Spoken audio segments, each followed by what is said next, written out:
여론조사를 통해 민심을 읽어보는 시간, 민심은 숫자다 시간입니다.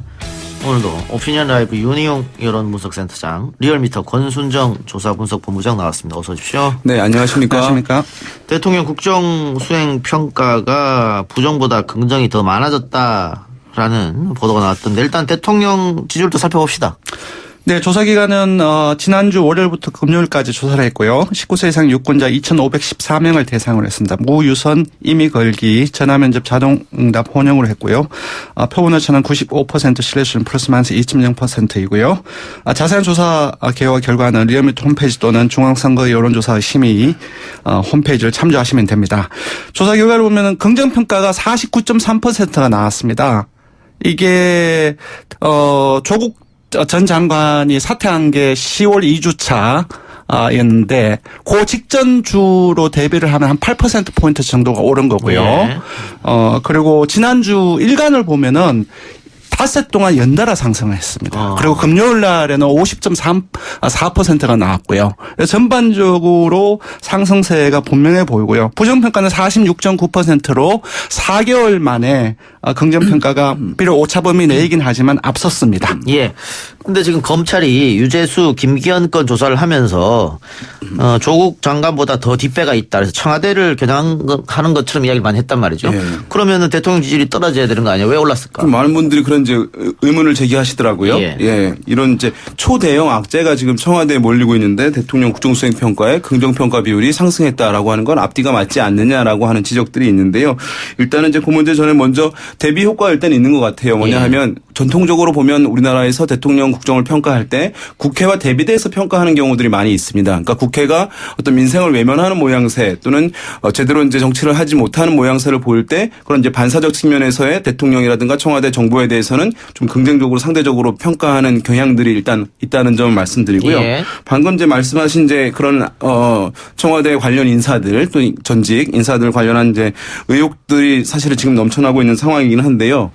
이것이 여권 지지층, 그러니까 여권에 대해서 우호적으로 생각하는 사람들에는 그다지 타격을 주지 않는 측면이 있는 것 같습니다. 뭐냐 하면 검찰에 대한 여권 성향층의 불신과 불만이 매우 크기 때문에 지금 나오고 있는 사건들은 검찰 발로 제기되고 있는 이슈들이거든요. 예. 그러다 보니까 많은 경우에는 사실은 영향을 받는데 지금 같은 경우에는 여권 지지층들이 검찰 자체에 대한 이제 의문들, 부정적 시각이 워낙 강하기 때문에 검찰 발로 이렇게 나타난 이런 악재들에 대해서 쉽게 수용하지 않고 지금 약간 방어적 태세를 취하는 측면도 이렇게 대통령 평가 악재로 영향받지 않는데 영향을 주고 있다 이렇게 볼 수 있겠습니다. 꼭 하나 짚어야 될 게 있습니다. 일단은 미디어 커버리지가 가장 큽니다. 사실상. 예. 지금 우리는 주말 이틀을 경험한 머릿속에 어떤 보도를 지금 기억을 하고 있거든요. 예. 주말을 보면은 사실 하명 수사라든지 감찰 수사라든지 대북 이슈 이런 부분에 상당히 보도량이 넘쳐났어요. 근데 시계를 지난주 월요일부터 돌려보면은 예산안 처리라든지 민식이법 처리 민생법안이라든지 패스트트랙 논란이라든지 이런 부분들로 미디어 커버리지가 상당히 채워져 있었습니다. 예. 금요일 정도까지 대부분. 그래서 전반적으로 그런 어떤 청와대의 어떤 부정적인 이슈와 관련된 부분들이 계속 살아있긴 했지만 지난주 월요일부터 금요일까지 미디어 커버리지 그 자체는 패스트트랙 그리고 예산안 통과 민생법안 이 부분들 그리고 우리 조사에서도 일부 나왔는데 현안 조사에서 책임론 그러니까 그 국회 되돌아가게 된 책임론 조사가 있었는데 얼마 지나지 않아서 최근에 조사를 했거든요. 한국당이 더 많았어요. 그래서 예. 그런 부분들이 이제 크지 않나 싶습니다. 예. 그러니까 유재수, 김기현 건 악재가 있었음에도 불구하고 민식이법이라든가 예산안 통과라든가 민생법안에서 그런 거에 밀린 자유한국당이 거죠. 약속을 어긴 것 네. 이런 것들이 오히려 자유한국당은 오히려 악재가 더 돼버렸다. 그렇죠. 그러면은 우리가 몇 번 얘기했습니다. 자유한국당 지도부가 지금 과연 제대로 하고 있느냐, 정무적 판단이 안 되는 거 아니냐 이런 얘기, 반사 이익을 못 얻고 있다 이런 얘기 그대로 지금 적용됐다 이렇게 봐도 되겠네요. 지난주까지는. 예. 이게 보면 이제 내부적으로는 뭐 지금 이제 여러 가지 한국당에서 이제 강경하게 대응하고 있잖아요. 뭐 규탄 대회도 하고 뭐 본청 앞에서 농성도 하고 하는 것들이 있는데 이것들이 이제 한국당에는 어떤 영향을 줄 것인가. 그러니까 단기적으로 또는 내부적으로는 긍정적 효과가 분명히 있긴 있는 것 같아요. 어쨌든 당내 내부의 반발이라든가 갈등이라든가 또는 지도부에 대한 뭐 이렇게 공세 내부에서 이런 것들은 이제 잠잠해지게 만들 수 있는 것이니까 그런 점에서는 뭐 긍정적인 내부에 이제 효과가 있다고 할 수 있을 텐데 말씀하신 대로 한국당이 최근에 강경한 대응을 하면 할수록 한국당의 정당 지지율은 정체되거나 좀 낮아지는 흐름들을 계속해서 보여왔다는 점에서 지금 보여주고 있는 한국당의 강경한 태도는 내부의 어쨌든 혼란을 줄이는 데는 긍정적일 수 있겠지만 이것이 당의 지지세를 확장하는 데 있어서는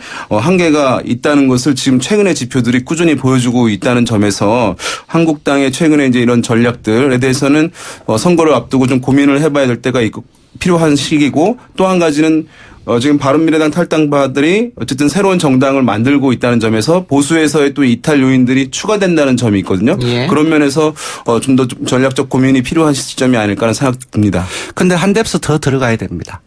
그러니까 여기에서. 그러니까 뭐냐 하면은 기본적으로 각 정치 세력들의 행위에 대한 부분들은 그 당시에 정치 전국의 맥락과 함께 봐야 되거든요. 근데 지난 주말 접어들고 월요일까지 사실상 4+1 내에서의 연동률제 제도를 둘러싸고 상당히 파열음을 내고 있습니다. 이 과정 속에서 사실상 지금 이 4+1을 자유한국당에서는 독재 카르텔이라고 칭하고 있거든요. 예. 그런 이권 카르텔이라고 하는 어떤 그 프레임 자체가 그런 내부 어떤 4+1의 논란이 확대되는 과정 속에서 그 프레임 자체가 지금 확대되고 있는 부분들이 있거든요. 그리고 아까도 말씀드렸듯이 월요일부터 금요일까지 전반적으로 패스트트랙에 대한 책임론 이 자체가 한국당이 길었지만 주말 지나면서 대북 이슈라든지 아까 말씀드렸던 감찰 무마라든가 그런 부분 다시 나오는 과정 속에서 한국당의 주말에 어떤 강경투쟁이라든지 지금 이 부분들 같은 경우는 또 다르게 지지율에 영향을 미칠 가능성이 높다고 봅니다.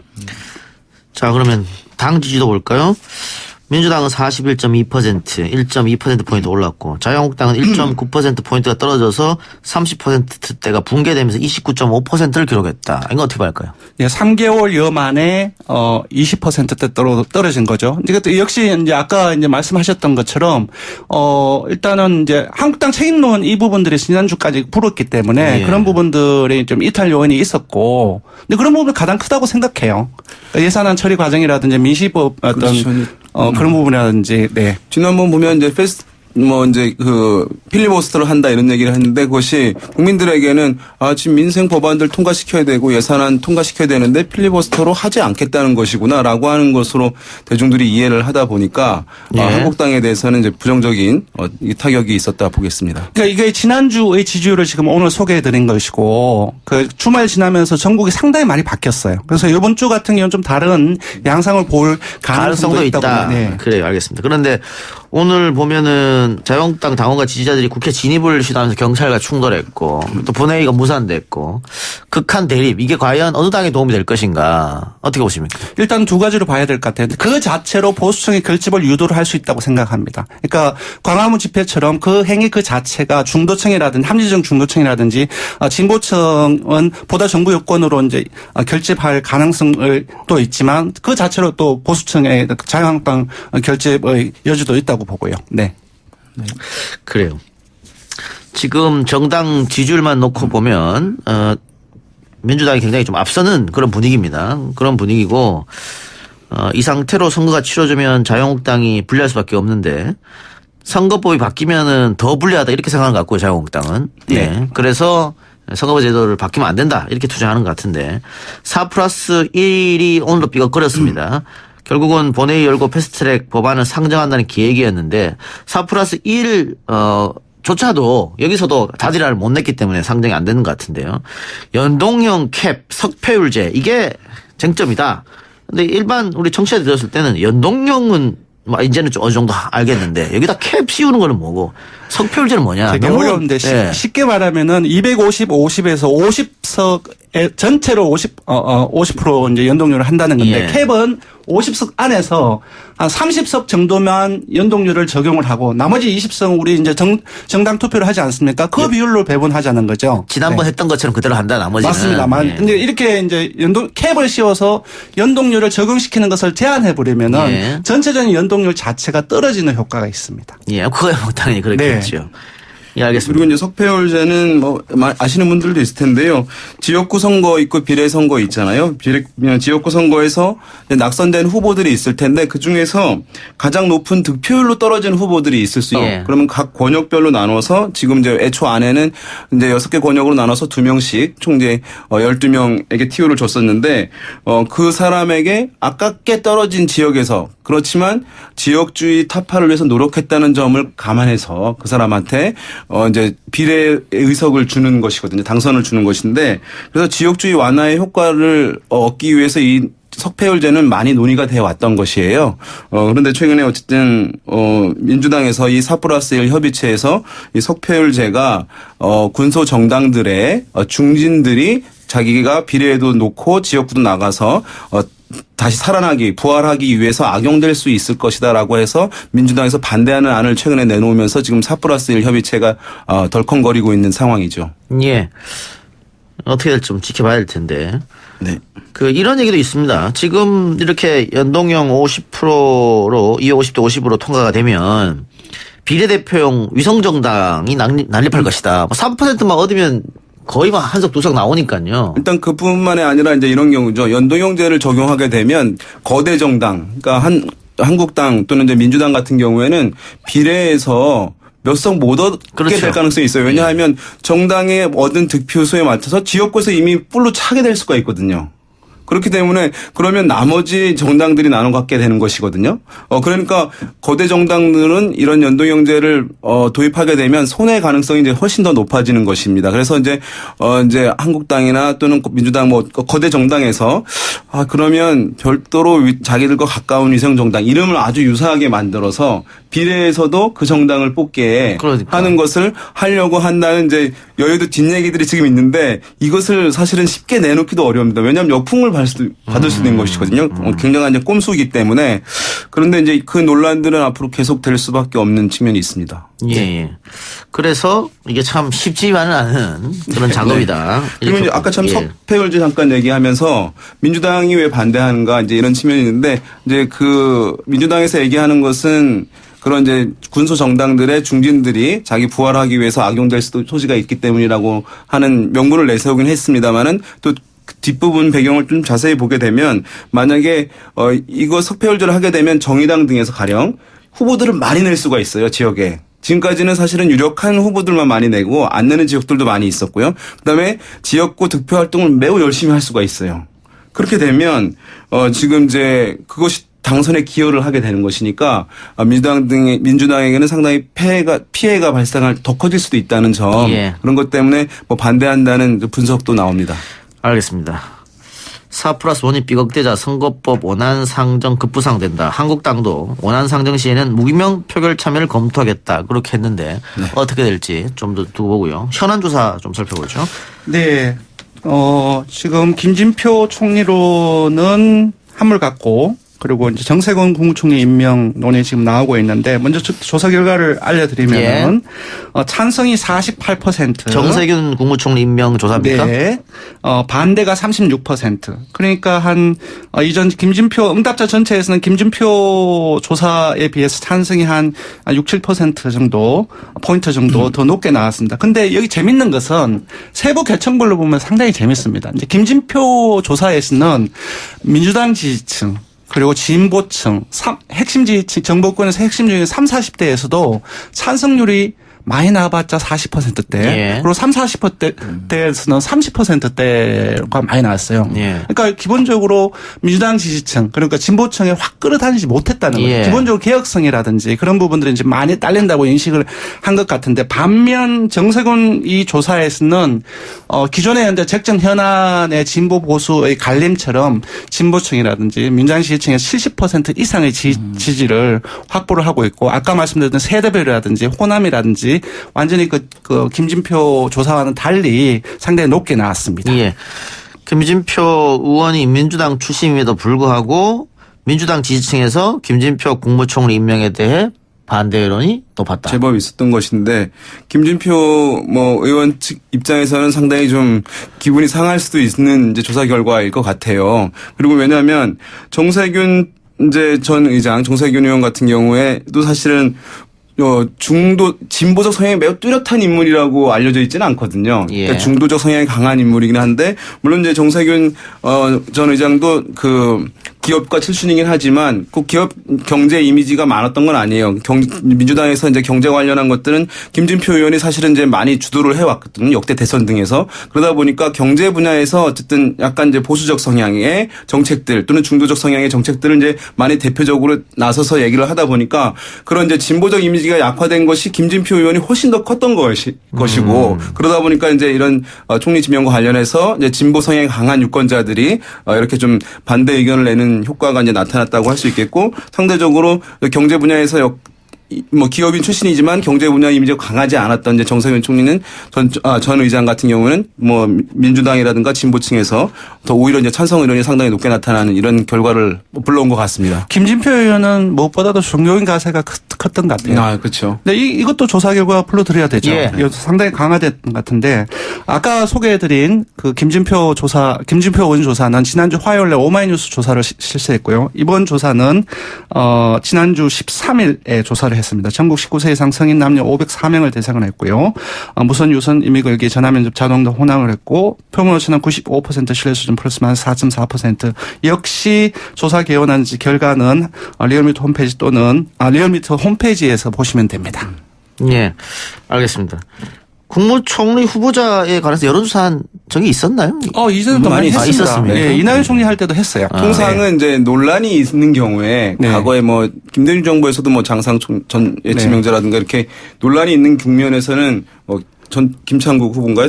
문창극. 예, 네. 그때도 네. 이제 문창국 후보도 네. 하고요. 논란이 국면이 길어지게 되면 조사들이 있었는데 지금같이 이제 거론되는데 이렇게 하는 좀 경우들은 미리 사실은 하는 약간 거죠. 예. 특별한 케이스라고 할 수 예. 있네요. 예. 지금 여론조사도 하고 하는 이유는 그만큼 지금 임명이 오랫동안 안 되고 있기 때문에 또 네. 아직 현직 총리가 사실은 있습니다. 공석이 아니에요. 맞습니다.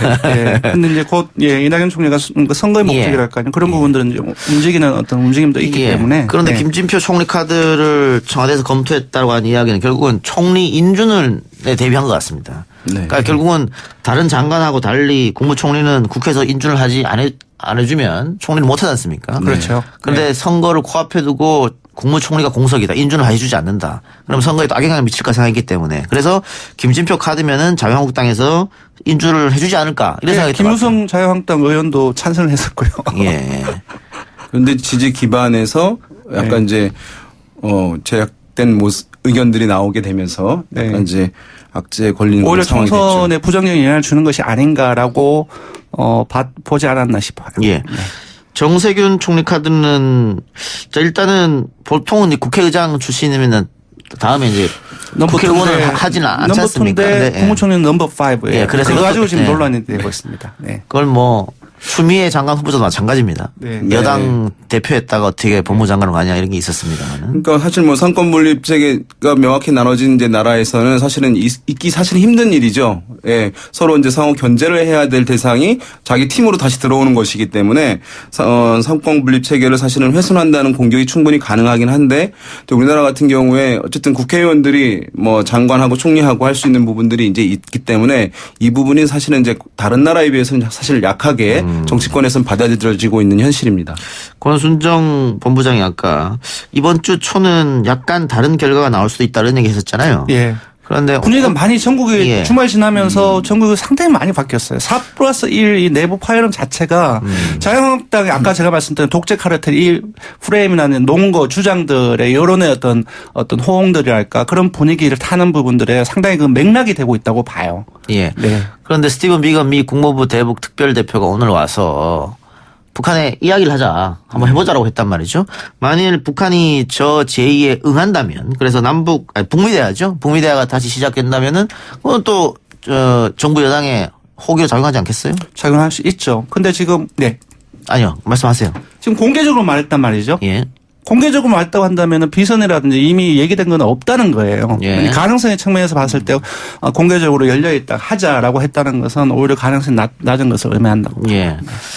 한중일 정상회담은 어떻습니까? 마찬가지로 대통령이 순방하거나 또 강대국들, 특히 4강대국들. 그거는 무조건 플러스 요인입니다. 다만 올라가죠. 미디어 예. 커버리지가 어느 정도 우리 한국에서 언론 지역이 있기 때문에 그 부분 이제 받쳐주느냐에 따라서 다르다고 생각해요. 권순정 본부장이 지난주부터 계속 미디어 커버리지를 얘기하는데 결국 여론은 미디어에서 움직이는 겁니까? 맞습니다. 우리가 둘이 그 개별적으로 만나서 얘기하면서 영향을 받아서 결정하는 태도를 결정하는 게 요즘 시대도 누가 있습니까? 거의 미디어를 통해서 의식하든 의식하지 못하든 자연스럽게 태도를 형성하는 거거든요. 네. 예. 그만큼 언론의 역할이 중요하다. 이런 말씀 다시 한번 드리면서 두 말씀 여기까지 듣겠습니다. 수고하셨고 다음 주에 뵙겠습니다. 네, 고맙습니다. 고맙습니다.